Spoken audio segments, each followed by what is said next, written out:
अभी की बहुत बड़ी खबर राजधानी दिल्ली से आ रही है और आपको बताते चले कि पहले तो केंद्र सरकार ने नेता प्रतिपक्ष और नेता विपक्ष राहुल गांधी को आतंकवादी घोषित कर दिया और अब इसके बाद राहुल गांधी की जीभ काटने पर 11 लाख का इनाम घोषित कर दिया गया है। वहीं एक जानकारी और आ रही है कि हमारे नेता प्रतिपक्ष राहुल गांधी जी आजकल अमेरिका यात्रा पर गए हुए थे और बीते 4 दिनों से वह लापता हैं, गुमशुदा हो चुके हैं और उनकी गुमशुदगी की रिपोर्ट भी कोई नेता दर्ज कराने की कोशिश कर रहा है। आखिर पूरा मामला क्या है? आखिर राहुल गांधी को केंद्र सरकार ने आतंकवादी क्यों घोषित कर दिया? आखिर 11 लाख का इनाम जीभ काटने पर क्यों रखा गया है? ये तमाम बातें इस 3 से 5 मिनट की रिपोर्ट में हम आपको बताने जा रहे हैं।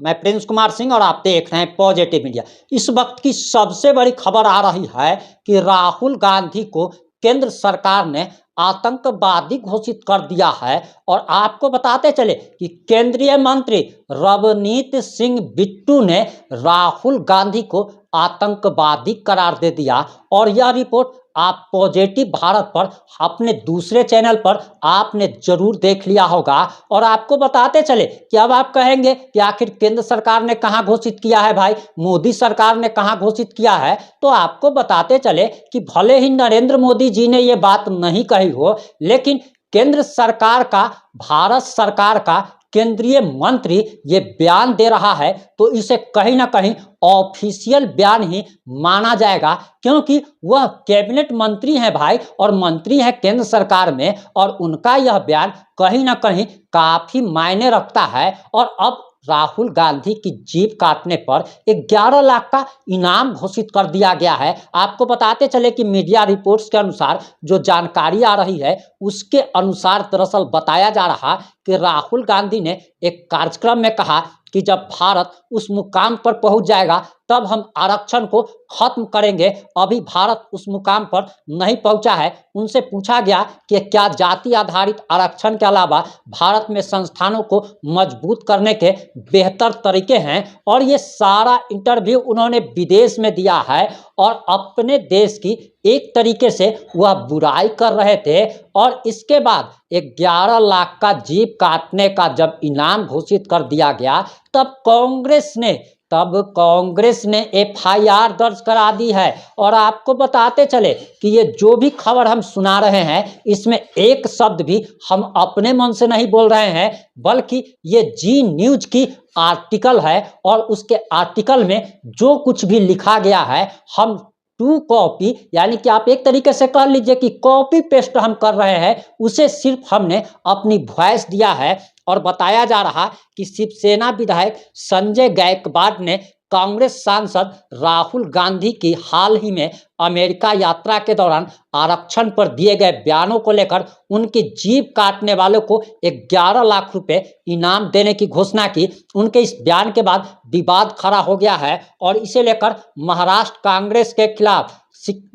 कांग्रेस ने कार्यकर्ताओं ने बुल्ढाना पुलिस स्टेशन में संजय गायकवाड़ शिवसेना नेता के खिलाफ शिकायत दर्ज कराई है। और एकनाथ शिंदे के नेतृत्व वाली शिवसेना के गुट के सदस्य संजय गायकवाड़ ने कहा कि राहुल गांधी का वह बयान जिसमें उन्होंने भारत में आरक्षण खत्म करने की बात कही है, जनता से सबसे बड़ा झूठ है। एक तरफ महाराष्ट्र में आरक्षण की मांग उठ रही है, वहीं राहुल गांधी ने देश में आरक्षण खत्म करने का बयान दिया है। अब आपको एक जानकारी देते चले कि राहुल गांधी जी जब देश में होते हैं, और ये बातें हम अपने तरफ से बता रहे हैं, पहले जो बता रहे थे वो जी न्यूज का आर्टिकल था। अब आपको बताते चले कि राहुल गांधी पूरे देश भर में जातीय जनगणना की मांग कर रहे हैं और उनका कहना है कि जिसकी जितनी भागीदारी उसकी उतनी हिस्सेदारी, यानी कि जिसकी जितनी जनसंख्या है उसको उतना हक मिलना चाहिए, अधिकार मिलना चाहिए, उसको उतना हिस्सा मिलना चाहिए। यानी कि एक तरीके से वह आरक्षण की मांग करते हैं।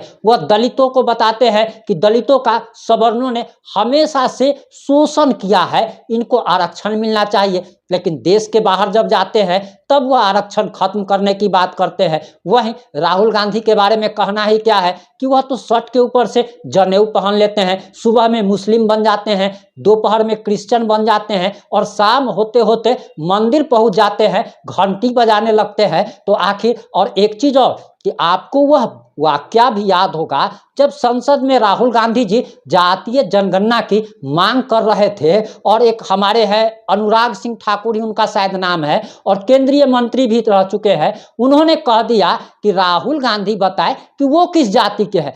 इसके बाद जो है मुलायम सिंह यादव के इकलौते सुपुत्र जो हैं अखिलेश यादव जी पूरा एकदम बवाल मचा देते हैं कि आखिर आप राहुल गांधी की जाति कैसे पूछ सकते हैं। अरे भाई, आप कह रहे हैं यानी कि जाति जनगणना में क्या होता है। हमारे बिहार में जाति जनगणना हुआ तो क्या हुआ, हम लोग के घर आया और पूछा गया कि आप किस जाति से हैं। यानी कि जातीय जनगणना आप चाह रहे हैं लेकिन आपको अपनी जाति बताने में शर्म आ रही है और आपसे जब पूछा जा रहा है तो आप सड़कों पर नंगा नाच कर रहे हैं। और सड़क तो छोड़ दीजिए, लोकतंत्र के सबसे बड़े मंदिर संसद भवन में आप नंगा नाच करने लगते हैं। तो ये कहीं ना कहीं डबल स्टैंडर्ड है और हमारे देसी भाषा में कुछ और कहा जाता है, कैमरे की मर्यादा का हम पालन कर रहे हैं, वरना बहुत कुछ बोल सकते थे। तो आप डबल स्टैंडर्ड का मतलब आप जरूर समझ गए होंगे और इस मामले में जैसे ही कुछ नया अपडेट आएगा हम आप लोगों तक जरूर पहुंचाएंगे।